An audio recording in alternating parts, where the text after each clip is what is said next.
What's up everyone, welcome to this video. In this video I will show you how to fix the Twitter lag issue in MagicOS 8. So to fix this issue, first of all update the Twitter app if it's not updated.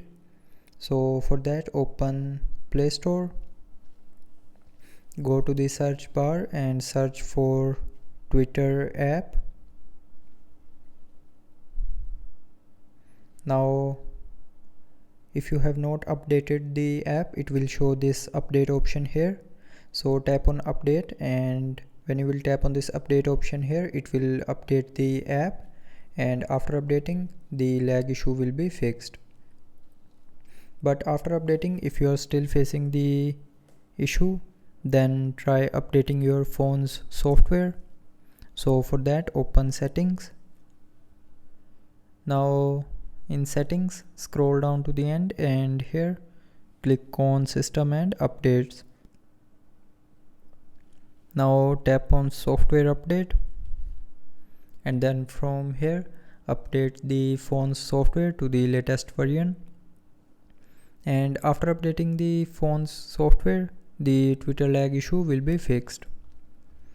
But after updating the software, if you are still facing the issue, then open settings, scroll down and tap on apps, and then again tap on this apps option. Now look for the Twitter app in this list and open the app. Now go to storage, and from here clear the app data and cache memory of Twitter app. So to clear the cache memory, just simply tap on clear cache, and to clear the app data, tap on clear data, and then it will show a pop-up on the screen, and on that screen tap on delete, and after that the Twitter lag issue will be 100% fixed. So that's how you can fix the Twitter lag issue in MagicOS 8. So I hope you liked the video. Thanks for watching.